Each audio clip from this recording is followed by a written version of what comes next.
Hi guys, good morning. Good morning po sa inyo dyan.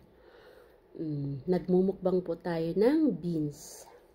Ito ay a lot of protein. Guys, staycation ako for 1 week dito sa hotel. Maisa lang po akong paalala or wag lang po ninyong gayahin. Nagtitipid po kasi ako, kaya gumawa po ako ng paraan para makatipid.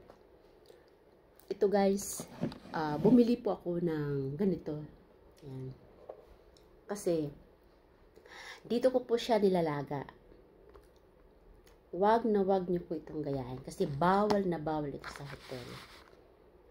Nilalaga ko lang po ito sa, dito po, kuryente siya. Yan. Bumili po ako ng ganito para medyo makatipid. So nilalaga ko lang po ito ng 10 minutes. At saka very useful po siya guys, dahil kung gusto mong maglaga ng itlog, pwede rin po siyang maglaga. Tapos bumili po ako ng mga gulay. Ayan, pag iboboiled lang po ito. At saka yung, pag nag-steam po ako ng kamote, ito. Ilagyan ko lang po ito ng maraming tubig para hindi masunog.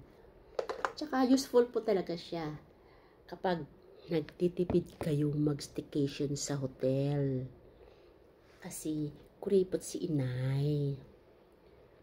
Medyo mahal ang pagkain, kaya medyo tipid-tipid ng konti. Habang kumakain po, nag-link tayo. O diba? Basta, yan lang po. Wag na wag po ninyo gayahin ang idea ko kapag kayo po ay mag-staycation, ha? Yan lang po. Bye! Mukbang tayo guys habang nag-link.